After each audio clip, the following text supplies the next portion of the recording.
Assalamualaikum warahmatullahi wabarakatuh. Perkenalkan, nama saya Muhammad Fauzan Kamil dengan NIM C1401-2010-04 dan di sini saya berkesempatan untuk menjelaskan kurang lebih terkait materi FISREP dari pertemuan minggu pertama hingga minggu terakhir, kurang lebih seperti itu. Mungkin adapun materi FISREP yang sudah kami pelajari itu jumlahnya kurang lebih ada 9 ya. Yang diantaranya ada ciri seksual baik primer maupun sekunder dari ikan. Lalu juga ada organ reproduksi, ada perkembangan dari gonad, terus ada juga ada diameter telur, fekunditas dan juga ada seperti itu, HSI, GSI, induksi hormon. Berikutnya juga ada rekayasa kelamin, teknik bioassay dan juga pengawetan gamet. Di sini gamet yang diawetkan adalah gamet jantan.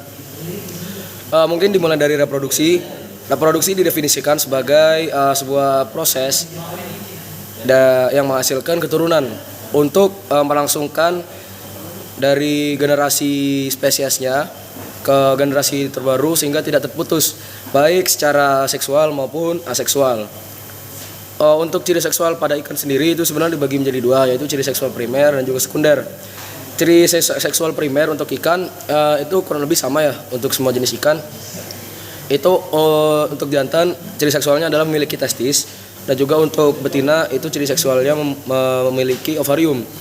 Dan untuk ciri seksual sekunder meliputi dimorfisme, yaitu ciri seksual yang dibedakan melalui perbedaan ukuran tubuh dari ikan jantan dan juga ikan betina. Lalu juga ada dikromatisme, yaitu adanya perbedaan warna dari ikan jantan maupun ikan betina. Kurang lebih seperti itu.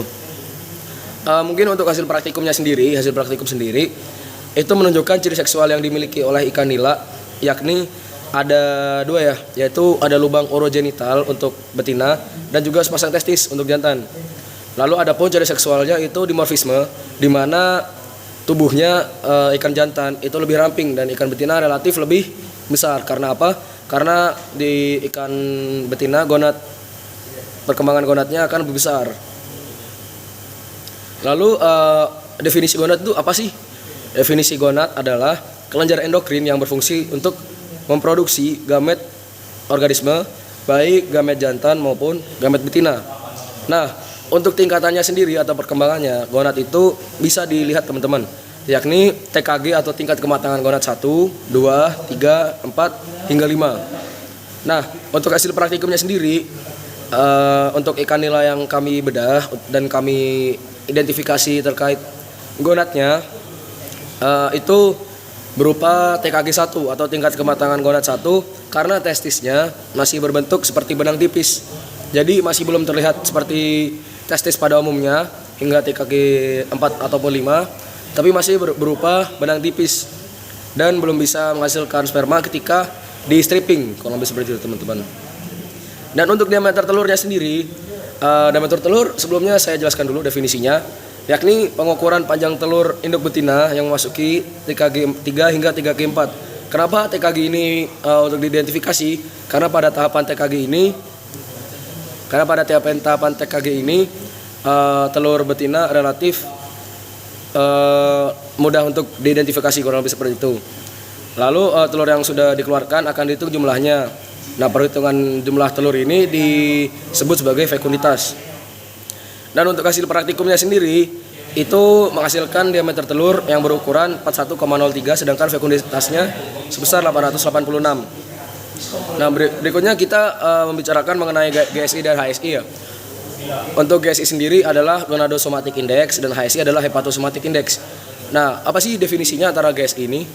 GSI adalah perbandingan antara bobot gonad dengan bobot tubuh ikan. Nah, untuk rumus GSI itu sendiri adalah WG per W kali 100%.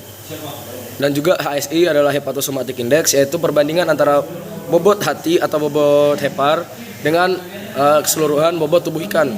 Nah, rumusnya sendiri adalah WH per W kali 100%. Nah, untuk hasil praktikumnya itu sendiri, GSI-nya adalah 0,02% dan bobot gonad adalah 0,36 gram dan bobot ikan adalah 17,8 gram. Dan untuk HSI sendiri itu sebesar 0,01% dengan bobot hati sebesar 0,19 gram dan bobot ikan sebesar 17,8 gram. Karena yang digunakan adalah ikan nila yang sama gitu teman-teman. Nah, untuk berikutnya adalah materi terkait hipofisa ya. Ya, hipofisa ini biasanya dipakai ke dalam rekayasa genetik. Nah, apa sih rekayasa genetiknya? Yaitu induksi hormon. Nah, saya jelaskan dulu hipofisa itu apa sih? Hipofisa adalah kelenjar yang berfungsi untuk memproduksi hormon yang di dalamnya mengandung gonadotropin untuk mematangkan gonad. Namanya gonadotropin untuk mematangkan gonad seperti itu. Nah, untuk rekayasa genetiknya adalah rekayasa yang dilakukan untuk merubah kelamin jantan dan betina dengan perendaman, penyuntikan, dan oral. Nah, rekayasa genetik seperti ini biasa dikenal dengan seks reversal atau perubahan jenis kelamin. Nah, kurang lebih seperti itu ya. Nah, untuk pewarnaan gonad itu, untuk ikan kecil dapat digunakan dengan asetokarmin yang terbuat dari asam asetat glasial. Nah, pada pewarnaan asetokarmin terlihat bahwa ikan nila kecil memiliki kelamin jantan, ditandai dengan adanya lingkaran-lingkaran kecil, dan untuk ikan betina itu lingkaran-lingkaran yang besar. Kurang lebih seperti itu. Terima kasih. Assalamualaikum warahmatullahi wabarakatuh.